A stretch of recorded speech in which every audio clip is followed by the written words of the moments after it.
Gruezi, Servus, and hello. Thanks for tuning in, and it's great to have you with us. Today, we're testing the brand new and highly anticipated extreme foam giants from SONAX. The new, there it says it, snow foam shampoo. The main question we'll be addressing in this video is whether what SONAX promises here is actually delivered, namely that this product should clean even more powerfully and foam better than the previous SONAX Rich Foam. I'm personally very curious. Let's start by simply taking a look at the bottle, what is promised, and the application instructions. And also what it costs. Let's not beat around the bush. This 1 liter bottle here costs 17 euros at the recommended retail price. Extreme Foam Giant Snow Foam Shampoo. So it's supposed to be both a snow foam and a shampoo. And as for the product description, I won't read it all out to you now. You can read that for yourselves.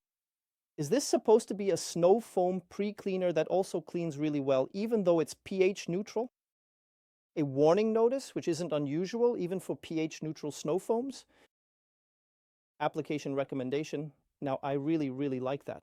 Let me bring you in a bit closer because not every manufacturer does this. And here's a tip for you Americans, especially you guys usually don't do this. Not every manufacturer differentiates in their dosage instructions between a foam lance on a pressure washer and a hand foam sprayer because that's a huge difference. SONAX does that here. Snow foam lance, meaning the foam lance 30 to 100 milliliters. That's a very wide range within which SONAX gives its application recommendation here. But on the other hand, you have to say that's just realistic. Depending on whether you have a powerful or a weak pressure washer and what kind of foam lance you have, it will fall somewhere within this range. For the hand foam sprayer as well, it says 32, actually the other way around, 10 to 30 milliliters per liter of water. That's also a relatively wide range. But honestly, I think that's good because SONAX is realistic enough here to recognize that it will probably also depend on things like the hardness of the water, which foam sprayer you use, which attachment for the foam sprayer. With snow foams, you always have to experiment a little. It's a bit difficult to judge the price now because it's a combination product. That means it's a snow foam, a pre-cleaner, pH neutral, and at the same time a shampoo. So, strictly speaking, we can't and shouldn't just compare it to regular quote-unquote car shampoos. We also shouldn't just compare it to regular snow foams, which is also a bit tricky because some shampoos can definitely be used as snow foam as well. Some don't work so well as snow foam, and some snow foams can also be used as shampoo, while others don't work quite as well. Fair comparison candidates would be, for example, the previous SONAX Rich Foam, the Koch Chemie GSF or Gentle Snow Foam, or also the Dr. WAC A1 Power Foam. The SONAX Extreme Foam Giant is significantly more expensive at 17 euros per liter in this specific market than a Koch Chemie GSF typically would cost you. It costs less than a Dr. WAC A1 Power Foam. So it falls somewhere in the middle. It's not a cheap product at the recommended retail price. But we also know very well with SONAX that sooner or later the product will be available at a lower price on Amazon, eBay, ATU, hardware stores, and so on, even at gas stations. So I wouldn't overemphasize the price right now. For me, what's much more important is how it performs, and that's what we're going to take a look at now. All right, so now we'll prepare the foam lance for the pressure washer. So I'm using the foam lance from Active here, also on an Active 2.0 pressure washer. And now I'm going to, SONAX recommends using 30 to 100 milliliters. I've got 500 milliliters of water in here. I'm going to do what I've had the best experience with so far, and where most snow foams also work very well. Mixed at a ratio of 1 to 10 here in the foam lance. That means I'll now pour 50 milliliters of Extreme Foam Giant into this measuring cup, and then pour it into the foam lance. You can also see that the Extreme Foam Giant is nice and liquid. That way, everything comes out of the measuring cup. Only a tiny bit is left behind. And that's already good, because many of these thick foams, I almost said foams and shampoos, are really hard to get out of these measuring cups. Now, for the hand foam sprayer setup, we'll actually just go with, we'll go with the middle setting here as well. We'll start with a concentration of 20 milliliters per liter. I've already prepared exactly 500 milliliters of clean water here in this container, so I'll only add half of that required amount right now to get the mixture started correctly. That is exactly right. That's the full 10 milliliter measurement. And with that, we have now got all of our necessary materials fully prepared here.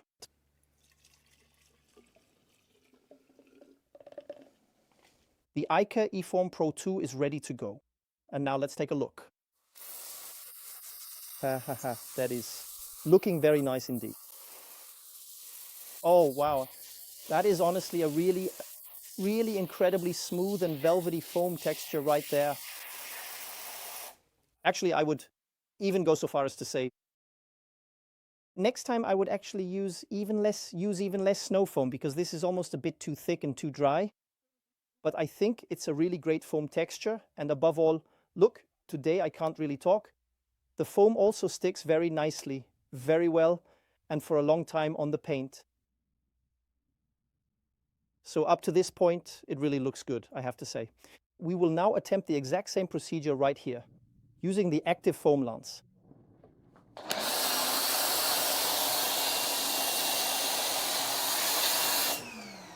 So I think no one can really complain about that.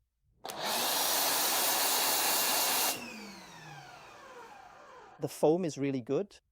And starting from that now, everyone can figure out the ideal foam mixture for themselves, their pressure washer, their foam lance, and their water quality. To be honest, I don't think that's bad at all, especially since it's now starting to do what, in my opinion, a good snow foam should do. At first it goes on nice and fluffy, and then it liquefies. And then it sits nicely and evenly on the paint. Honestly, I really like it so far.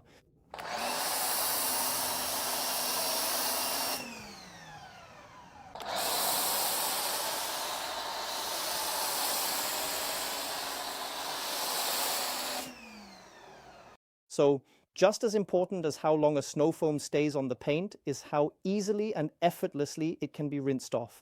And we'll take a quick look at that as well.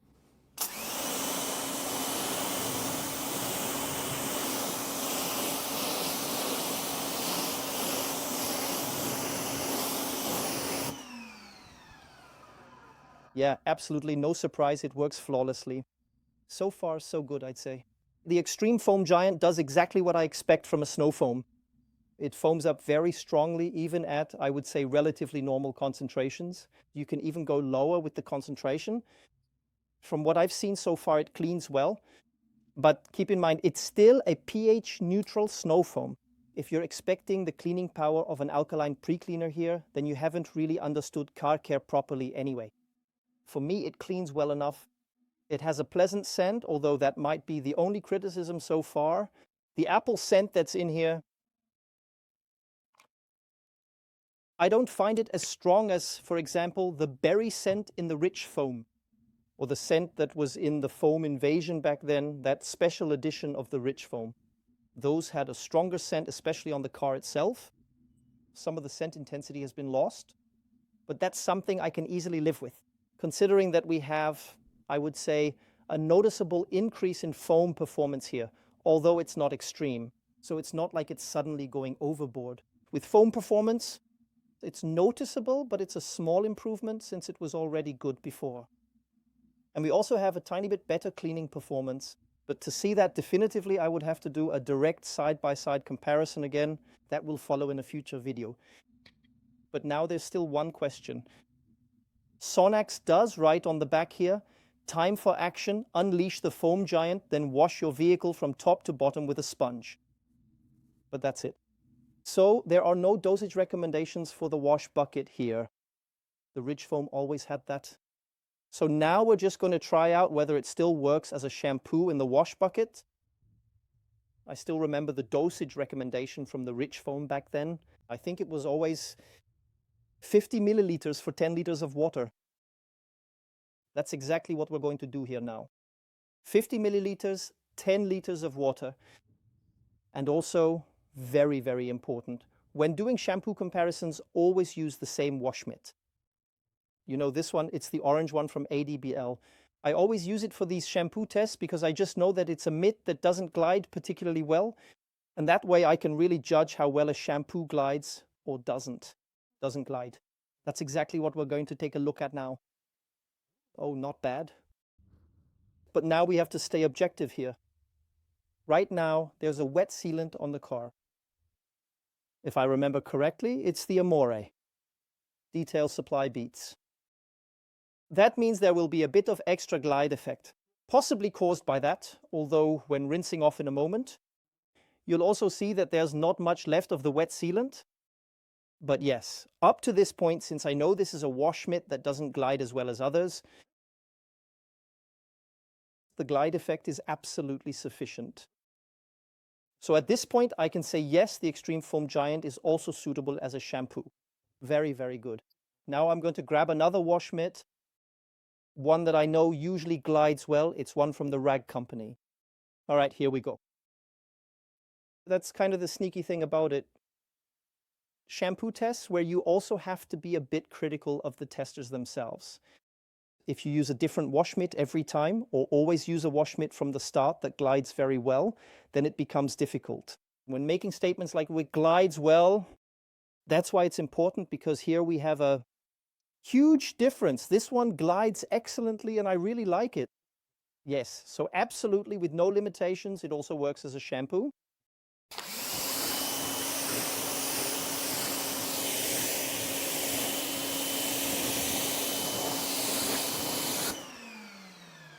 Yes, here too it rinses off wonderfully, but as you can see, as I already mentioned, there's not much left of the wet sealant, that is.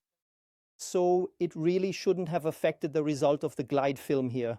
So interim conclusion on the Extreme Foam Giant from SONAX. I deliberately say interim conclusion because to form a final verdict or opinion, I really need to use it on a few more cars with different paints, different sealants, different levels of dirt, and so on. Up to this point, there's little that would bother me in any way. As I said, the scent could be a bit more intense. On the other hand, I have to say, so far, everything that was promised is being delivered. A bit more foaming power than before, a bit better cleaning performance than before. You can still use it very well as a snow foam and as a shampoo. I actually like it extremely well as a shampoo, I have to say. Good lubricity, good cleaning performance, rinses off the car cleanly, pH neutral. What more could you want? At the same time, you have to take a step back and ask, is it revolutionary? No. I see it a bit like a Porsche 911 GT3. Every time it comes out, you get that feeling. It can't possibly get any better now, and yet Porsche surprises us every time and brings out something just a little bit better. These are small incremental improvements. That's kind of how I see it with this shampoo, and I think that's actually quite a positive comparison and a nice analogy here for SONAX. As I said, not revolutionary. There are shampoos that are more highly concentrated. There are shampoos that glide a little better. There are shampoos that smell a bit more intense, but many of these shampoos cost significantly more. They may also contain somewhat more questionable ingredients. You can't use them as snow foam, so no matter how you look at it, the Extreme Foam Giant is good. I would even say very good. Is it my new favorite? I can't say that yet. As I said, I need to use it a few more times. But it is definitely, even now, a shampoo that I can recommend to you without any reservations or concerns. And with that, I'd like to leave it at this interim conclusion. If you found the video helpful, informative, exciting, or interesting, feel free to give us a thumbs up, support the channel with a free subscription, and tune in for the next video. Take care.